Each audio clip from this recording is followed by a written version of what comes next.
السلام عليكم، ازيكم يا شباب؟ يا رب تكونوا بخير. اهلا بيكم في اليوم ال 15 من تحدي 30 يوم جافا سكريبت على ريد كود. سؤال النهارده قبل ما نبدأ فيه هنرجع للمسألة اللي قبليها. في المسألة اللي قبليها كان ايه المطلوب؟ كان بيقول لك اللي انت عندك فانكشن، الفانكشن دي هيتم تنفيذها خلال تايم معين. لو التايم دون او لو الفانكشن دي حصل لها كول قبل الكانسل فانكشن دي ما تحصل لها كول، يعني الفانكشن اللي فوق دي مثلا وليكن هيحصل لها كول بعد 2 ملي سكند، تمام، والكانسل فانكشن هيحصل لها كول بعد 5 ملي سكند، خلاص اعمل كل الفانكشن اللي فوق وخلاص على كده. طيب لو الفانكشن اللي فوق دي هيحصل لها كول خلال 10 ملي سكند والكانسل فانكشن هيحصل لها كول خلال 5 ملي سكند، خلي الكانسل فانكشن دي كده تلغي الفانكشن اللي فوق، تمام. ده اول حاجه، كنا بنخلي الفانكشن يحصل لها كول لو التايم اللي هتاخده او التايم اللي هيحصل لها كول بعده اقل من التايم اللي الكانسل فانكشن هيحصل لها كول بعده. طيب كان ايه تاني؟ كان بيقول لك ان انت هيحصل لها كول مره واحده بس، اللي هو بس مجرد اللي هي لو التايم بتاعها اقل من التايم بتاع الكانسل فانكشن يحصل كول. امال السؤال الجديد بيتكلم عن ايه؟ السؤال الجديد بيقول لك نفس الكلام بالظبط، تمام. عندك فانكشن، تمام، عاوزك تقعد تعمل كول للفانكشن دي طول ما هو ما عملش كول للكانسل فانكشن.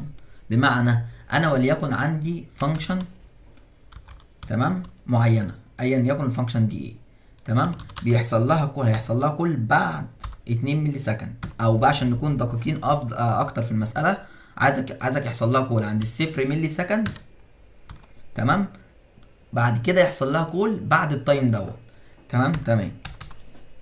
وعندي الكانسل فانكشن اللي هو بيقول عليها دي هيحصل لها كول عند 10 ملي سكند، تمام. عاوزك ايه؟ تروح جاي رايح تعمل كول الفانكشن دي عند الزيرو ملي سكند، تمام. بعد كده تيجي عند ال 2 ملي سكند تعمل لها كول تاني، تيجي عند ال 4 ملي سكند تعمل لها كول تاني، تيجي عند ال 6 ملي سكند تعمل لها كول تاني، تيجي عند ال 8 ملي سكند تعمل لها كول تاني، تيجي عند ال 10 ملي سكند لا ما تعملهاش كول. امال ايه اللي هيحصل؟ الكانسل فانكشن دي هيحصل لها كول ساعتها فتلغي الفانكشن اللي فوق. طب ايه اللي بيميز او ايه اللي بيفرق المسألتين؟ هناك كنا بنعمل كول مره واحده بعد تايم معين، هنا عايزين نعمل كول اكتر من مره بعد ما التايم ده يخلص اكتر من مره، يعني التايم ده بعد 2 ملي سكند يحصل كول، بعد 2 ملي سكند التاني يحصل كول، وهكذا، تمام. طيب هناك كنا بنستخدم ايه؟ هناك كنا بنستخدم السيت تايم اوت. ايه هي السيت تايم اوت؟ السيت تايم اوت فانكشن بتاخد فانكشن تانية وبتاخد تايم، بتنفذ الفانكشن دي بعد تايم معين. امال هنا هنستخدم ايه؟ من اسم المساله وبقول لك انترفال كانسليشن، هنستخدم السيت انترفال. هنستخدم ايه؟ السيت انترفال. ايه هي السيت انترفال؟ سيت انترفال دي بتاخد مني فانكشن، تمام، وليكن الفانكشن بتاعتنا هي ودي الارجيومنتس اللي هو بيقول عليها، تمام، وبتاخد تايم معين. بتعمل ايه؟ بتنفذ الفانكشن دي بعد التايم ده. طب قال لك هو عايز ينفذها عند الزيرو ملي سكند كمان، زي ما لو جينا بصينا في الكيس هنا، بص الفانكشن دي والارجيومنتس تايم 35 عمل لها كل عند الصفر ملي سكند، عند ال 35 زود كمان 35 ملي سكند بقت 70 ملي سكند، زود كمان 35 ملي سكند بقت 105 ملي سكند، زود كمان 140 ملي سكند، زود كمان 35 ملي سكند يبقى 140 ملي سكند، وهكذا لحد ما يجي قبل ال 190. عند ال 190 ملي سكند المفروض هنا هو 175، زود 35 يبقى كام؟ 210 ملي سكند. لا هيلغي بقى دي، هيروح جاي عامل كول ساعتها الكانسليشن فانكشن عند ال 190 ملي سكند.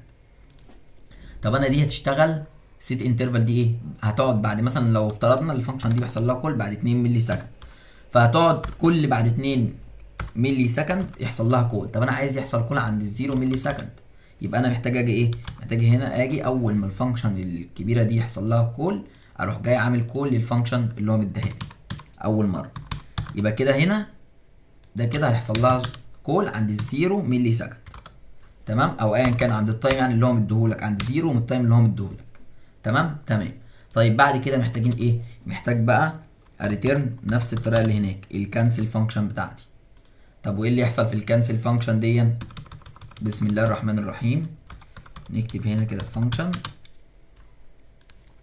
الكانسل فانكشن. طب عايز ايه الكانسل فانكشن تعمل ايه؟ عايز لما يحصل لها ريتيرن تكنسل الفانكشن اللي فوق دي. يبقى انا محتاج امسك هنا السيت انترفال بتاعتي وليكن ليت، ماشي، تايمر، ماشي، فانكشن كده، واروح جاي هنا عامل. هناك كنا بنعمل ايه؟ كلير سيت كلير كانت ايه؟ كلير تايم اوت. هنا هنعمل ايه؟ كلير انترفال. كلير للانترفال. كلير للانترفال وادي له ايه؟ وادي له الفاريبل اللي انا مسكت بيه الفانكشن بتاعتي بالشكل ده. تمام.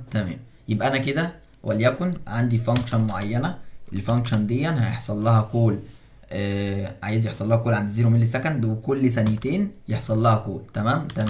وعندي الكانسل فانكشن بتاعتي هيحصل لها كول بعد وليكن 8 ملي سكند. تمام. ايه اللي هيحصل؟ هيجي اول مره عند 0 ملي سكند يحصل كول. تمام كده، ده اول كول حصل للفانكشن. بعد كده يجي هنا عدى 2 ملي سكند، اعمل كول. تمام. عدى 2 ملي سكند تاني، اعمل كول. كده يبقى دخلنا في 4 ملي سكند. عدى 2 ملي سكند كمان، اعمل كول. كده دخلنا في 6 ملي سكند. يجي بقى عدى 2 ملي سكند كمان، كده دخلنا في 8 ملي 8 ملي سكند. ما يعملش كول دي، امال ايه؟ هيروح جاي عامل كول للكانسل فانكشن فتلغي او تعمل كلير للانترفال، وبالتالي الفانكشن دي تتلغي. تمام. يبقى الفرق كان بين السؤالين، هناك مره واحده يعمل لها كل مره واحده لو التايم بتاعها اقل، هنا يعمل لها كل اكتر من مره لحد ما الكانسل فانكشن تيجي تلغيها. تمام. اتمنى ان شاء الله اكون قدرت اوصل لكم الفكره من السؤال. نرن كده مع بعض. بسم الله الرحمن الرحيم.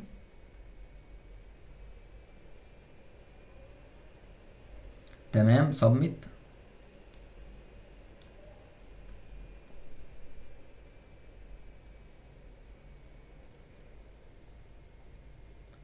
تمام. اكسبتد الحمد لله. ان شاء الله اكون قدرت اوصل لكم المطلوب من السؤال وتكونوا فهمتوا السؤال. لو حد عنده اي استفسار طبعا يقدر يكلمني. اشوفكم ان شاء الله في دي 16، والسلام عليكم ورحمة الله وبركاته.